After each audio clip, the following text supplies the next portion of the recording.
Hey y'all, welcome back.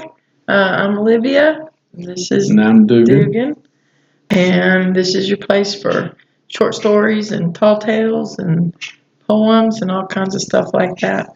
I want to sing a song one day One that day, I've written, one day. if she'll let me. Well, first I'm gonna tell a story that happened.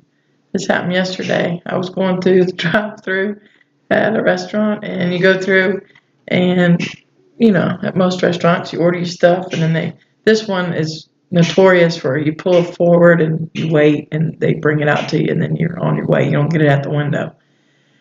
So I pull around the corner. I'm waiting. What do you pay? You pay at the window. Okay. You order, you pay, and then you pull around, and they bring the bag out to you. So I'm waiting, and a friend of mine's in the car with me, and my nose started itching, and I was doing this and doing this and doing this, and I looked up like this in my rearview mirror, and I'm talking to my friend in the passenger, and I was like, "Do I have a booger hanging?" And about that time, the guy comes with my food, and his eyes are like this big. I can't see him, but I'm looking at my friend in the passenger seat, and her eyes, she's looking past me like, "Shut up." And so then I realized somebody is there bringing the food. And so when I turn, he's like backing away as he's handing it to me. So anyway, that was yesterday. So anyway, that was my little comedy of errors yesterday afternoon. Well, I don't know. I can beat that. We might need to cut this off here. So, no, today I asked Dad to share the story of when he met my mom, and when he wanted to meet my mom, and so he agreed to share that today. Um, this may seem like a long time ago to a lot of people, but it really doesn't seem like that long ago to me. Um, but in late 1965, I was what, 20 years old, I guess, and I wasn't dating much, and I had dated a lot from the time I started dating when I was 16 or 17. I dated a lot, but I guess I just kind of got tired of it. And I'd been out to eat with my mom and dad more that fall and early winter than I'd been in a long, long time. But on the 5th day of December 1965, I went to church, and I went to a Sunday school class. And don't remember what the Sunday school class was about or who taught it or anything else about the Sunday school class, but I do remember leaving the Sunday school class that day. And as I started out the door, the class was a big room and it had two exits. Um, and I was leaving out the door closest to the back of the church. And as I entered the hallway, were people also going out the other door. And my friend Jimmy, he started beating me on the shoulder with his fist. He said, So, check that out, check that out. And I turned to see what he was looking at, and he was looking down at the other door. And I looked down there and I saw her. Um, I thought that day, and I probably still think this day, I've got three beautiful daughters, but um, that young lady that I saw that day was the prettiest girl I ever saw, and I think I still feel that way today. Um, I got a profile of her, and she was talking to a friend of mine. I knew her, the friend's daughter and son, and I knew her, a lady by the name of Sister Brim. Don't remember what her name was. Her daughter's name was Doris, and her son's name was Raleigh. But we'll just say I saw her talking to Sister Brim, and then they turned and went the opposite direction from me, and I'm sure I had to go pick up my two little brothers, Dwight and Herbie, from their junior Sunday school class or whatever it was wherever they were. And I went home, and as I watched her walk away from me, um, I couldn't get her out of my mind. And the next 2 weekends, I was out of town with my dad doing some family stuff. And then the next weekend was Christmas weekend. Christmas was on Saturday in 1965. And on the 26th of December, I was back at church, and I really wanted to see that girl I'd seen 3 weeks earlier. But I get there, and she's not there. But I did find Sister Brim, and Sister Brim told me all she knew about this girl, and she was really enthused that I was interested because this young lady was from out of town, and she told me that she might she was talking about going back home to South Carolina because she'd been here since the summer, and she hadn't found anybody, any friends. She didn't know anybody. She was living with her sister and her sister's husband and 2 small sons. And they lived on the other side of the county, on the south side of Guilford County. And we lived up on the north side. It was a good distance, probably over 20 miles from where she lived, where we lived. She knew the girl's name was Gwen, but she didn't know what her last name was. Her last name started with a B. It sounded like Brown, but it wasn't Brown. So I went home and pondered that. And the next morning I got up, armed with the little information that Sister Brim had given me. And also she told me she worked at Capital Finance Company on Green Street in downtown Greensboro. Well, there wasn't a such thing as GPS. So I went down Green Street, which was a one-way street going south in Greensboro. At the time, it's a two-way street now. But I went down South Elm Street till I found Capital Finance Company, and it was a block before you got to Carolina Theater. And I pulled down a little side street between that office and Carolina Theater, parked my car in a free parking space because I didn't have a nickel to put in a meter. And I went back and I walked in the place, and to my left there were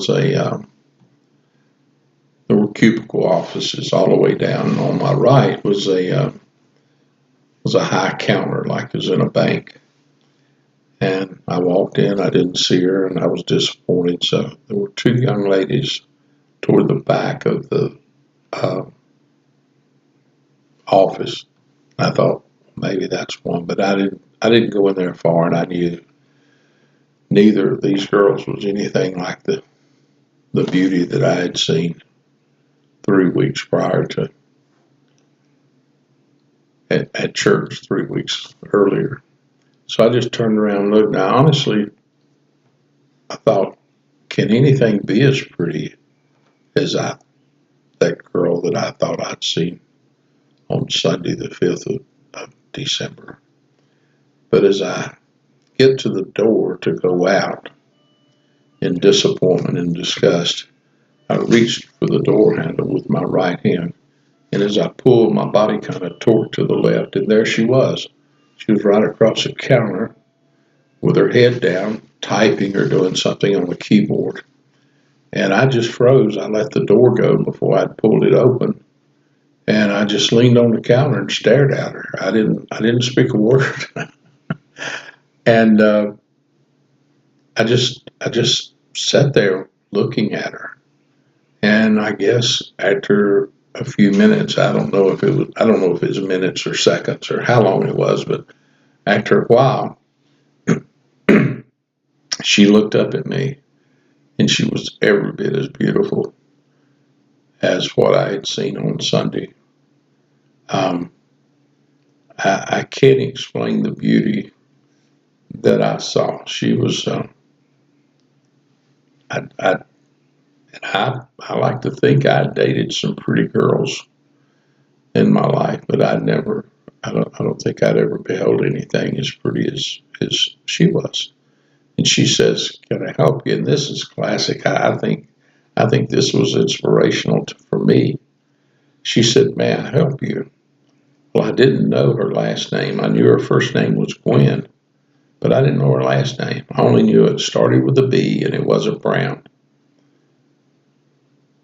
So I said, "Are you Gwen Brown?" And she said, "Yes." Well, it turned out that her name was Branham. Well, when you say brown and rub your hand across your mouth, it sounds like brown. And so she thought I had said her name. I didn't tell her for a long time that I didn't have a clue what her last name was. But I remember very little else about that encounter. I don't know how long it lasted, but I knew I was in a business and she was getting paid. I couldn't stay that long. I didn't want to get kicked out. I didn't want to make a fool of myself. Well, I don't know that I didn't want to make a fool of myself because I've been pretty good at that all my life. But I didn't want to.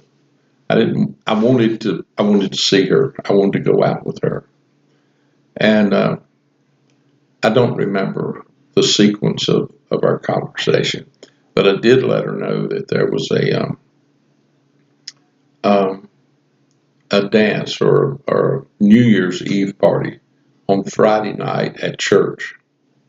And I'd already told her that I had, Sister Brim is the one that told me she worked there. So that put her at ease. And when I told her about the party at church, she said yes. And I really went into shock then because she was out of my class and I knew it. I knew it the first time I ever saw her that she was out of my class. And after talking to her a while, I knew that she was. But she said yes. And when she said yes, I really lost track of everything. The, the, that's one of the things I remember that day. But she said she would go on Friday night. And I don't know how I asked her or how it took place. But when I left there, I had a date with her for that night, Monday night. And I dated her from then on. And the girl, I had dated a young lady back in October, I think was the last time. And she was a pretty young lady too. And in conversation, um, she asked me, she said, Luther, she said, when do you think you'll get married? Oh, and that kind of startled me. I said, married? I said, I don't know, 2, 3, 4, 5, 6, 8 years from now. 8 years, she said. We never went out again. I don't think I ever asked her out again. Um, and I don't think that she really wanted to because I think she was thinking, because back then a lot of young ladies that was out of high school, that's, it was time to go find a man and get married and have babies and have a family. And I think maybe that's what that young lady was thinking. I'm not sure. We didn't talk about it. She didn't say she wanted to get married. But anyway, I didn't date her anymore. But before, I think it was before mid-January, uh, I was talking about getting married to Gwen, this young lady that I just met on the 27th day of December. And she laughed at me the first probably dozen times I said anything about it. But finally, I think it was in April, I got a ring on her finger, an expensive one back then anyway, I'll mention.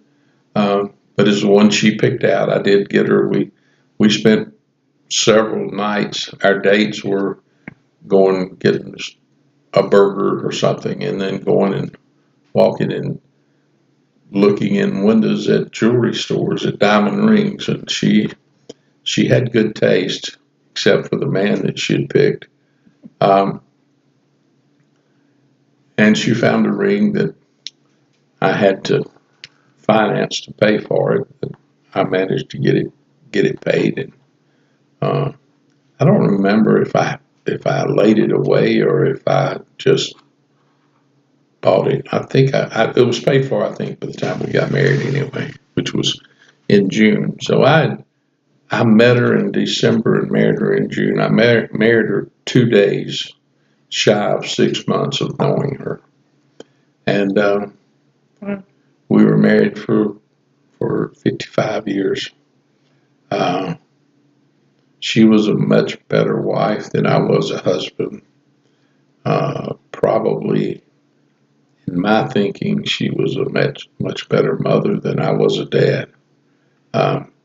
She was for sure the better half of the union that we created on June 25th, 1965. I love her to this day, like I've loved few people, and I hope that I can live my life good enough to be with her again one day, because I do love her, and I love my girls that came from my. I had 3 daughters, and kind of another one that came from this marriage, and I'll tell you about the 4th daughter one day, I guess, with the help of my other daughters, because that's kind of interesting how we grafted another daughter and 4 more grandchildren in, and we love them, and all the girls love her, and love her family. Well, we love you too, Dad. We're glad you. We joke with Dad. We tell him we're glad he stalked our mom, and we're glad she was open to that. And Well, I did stalk her, and I won the bigger prize than she did. There's no doubt about that. so, well, we had lots of great times as a family. So it's been lots of fun.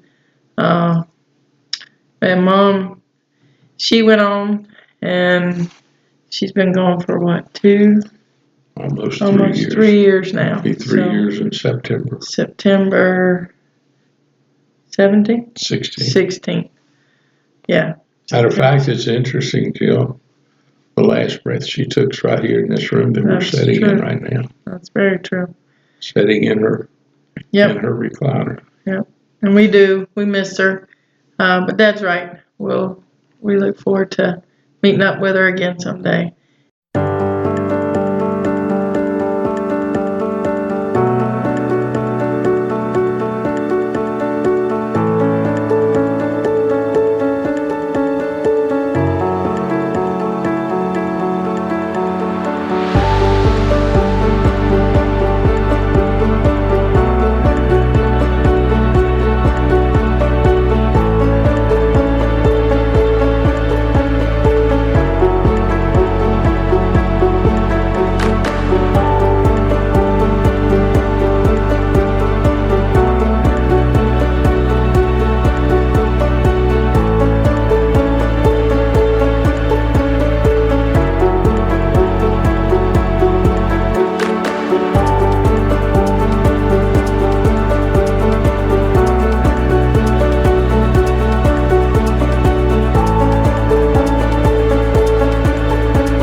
We hope you've enjoyed this story Dad shared today about when he met my mom, his wife. And But she did raise me. and we hope you'll come back.